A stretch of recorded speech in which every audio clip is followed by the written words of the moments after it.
আসসালামু আলাইকুম, hello everyone.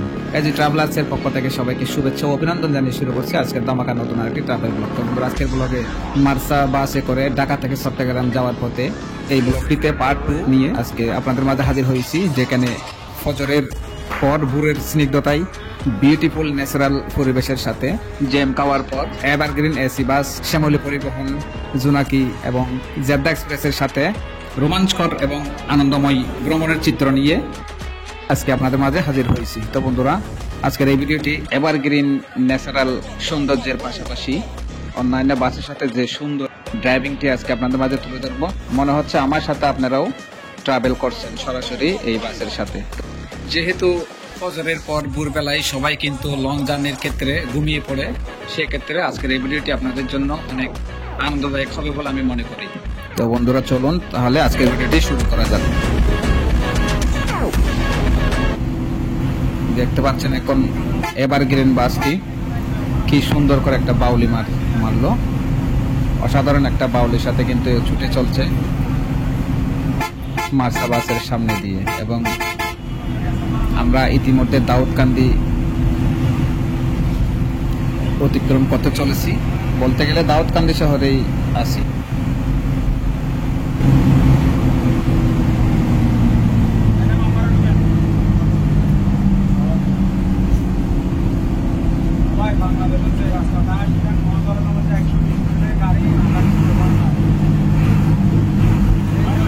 ফজরের সময় কিন্তু নামাজের পর বিরতির পরে কিন্তু দেখা যাচ্ছে যে এখানে জ্যাম লেগে থাকতে দেখা যাচ্ছে, শুধু লরি এবং ছোট পিক আপ আর বিভিন্ন ধরনের ট্রাকের মাধ্যমে।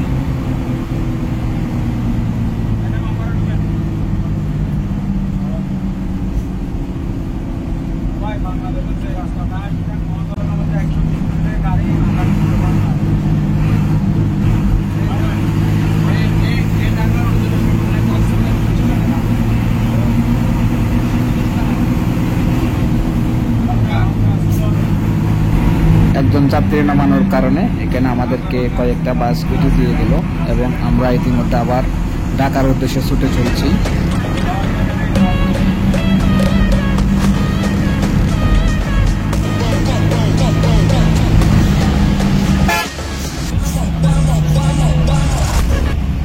আমরা ইতিমধ্যে মেঘনা সেতু পার হওয়ার জন্য টুল আদায় করে মেঘনা ব্রিজ অতিক্রম করতেছি।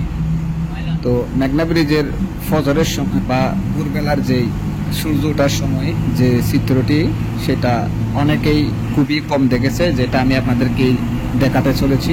তো আপনারা দেখতে থাকুন।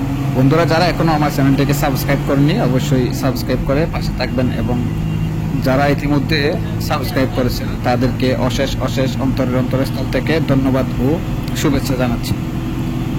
সেই সাথে দেখতে পাচ্ছেন আমরা ইতিমধ্যে মেঘনা ব্রিজটি অতিক্রম করে ছুটে চলছি ঢাকা সাইদাবাদের উদ্দেশ্যে।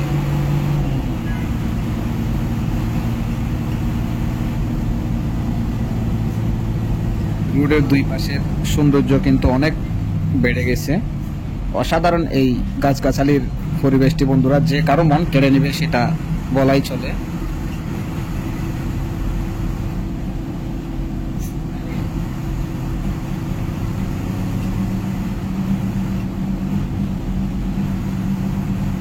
জোনাকি বাসের ড্রাইভিংটি অসাধারণ, যেটা এখন দেখলে বুঝতে পারবেন জোনাকি বাসের অসাধারণ ড্রাইভিং কাকে বলে, সেটা এখন আপনাদের মাঝে তুলে ধরতেছি। জোনাকি বাস বন্ধুরা লক্ষ্মীপুর থেকে সরাসরি ঢাকা যে সার্ভিস দেয়, তারা আসলে এককভাবে সার্ভিস দিয়ে যাচ্ছে অনেক সুন্দরভাবে। জোনাকি বাসের সার্ভিস নিয়ে কোনো এদিক সেদিক বলাটা আসলে বোকামি হবে।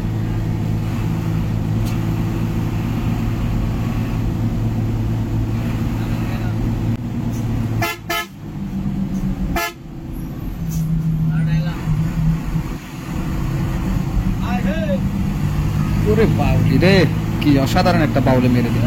অসাধারণ বাউলির মাধ্যমে কিন্তু হারিয়ে গেল আমাদের এই জোনাকি বাসটি, কারণ গ্যাস বানিয়ে কিন্তু সে চলে গিয়েছিল।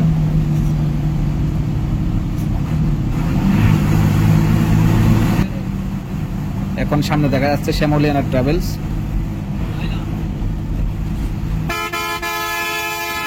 তো দেখা যাক শ্যামলে আনা ট্রাভেলস এর সাথে কি করা যায়।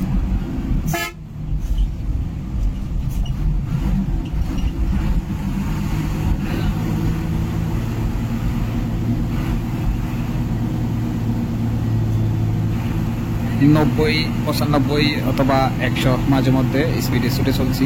এটা আজকের এই ভ্রমণটি বন্ধুরা আসলে দেখার মতো ছিল। সেটা আমি নিজেই কিন্তু ঘুম হারাম হয়ে গেছিল এই পরিবেশে গাড়ি চলতে দেখে।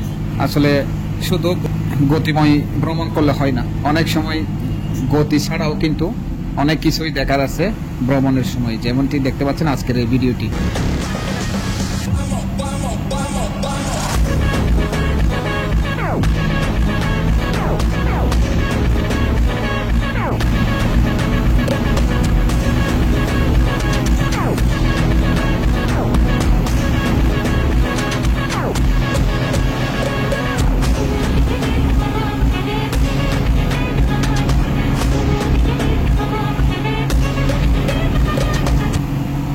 সামনে দেখতে পাচ্ছি আমরা একটি লোকাল বাসকে ক্রস করার সাথে সাথে শ্যামলী বাসটিও কিন্তু গ্যাপে পড়ে ধরা খেয়ে গেল।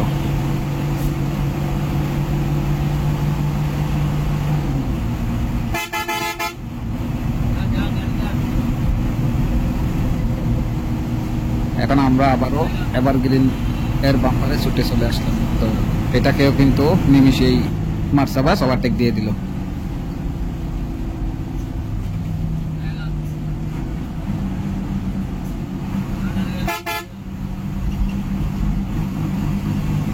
বন্ধুরা আমরা সবাই জানি N1 এই রুটের মধ্যে ট্রাক এবং লরির চাপ অনেক বেশি থাকে, সেটা রাতে হোক, দিনে হোক, কিংবা ফজরের সময় হোক বা ভোরবেলায়। এখানে লরি এবং ট্রাকের কারণে ঠিক মতো কিন্তু বাস চালানো যায় না, এবং মাঝে মধ্যে তো বিরাট সমস্যায় পড়তে হয়। তাদের অ্যাক্সিডেন্টের কারণে ঘন্টার পর ঘন্টা জ্যাম লাগে থাকে।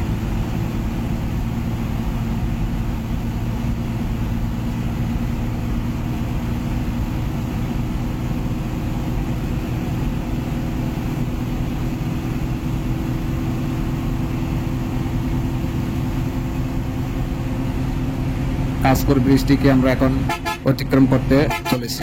তো ফজরের পর ভোরের সময় দেখতে পাচ্ছেন হালকা হালকা কুয়াশা দেখা যাচ্ছে। এটা কিন্তু আসলে অনেক সুন্দর।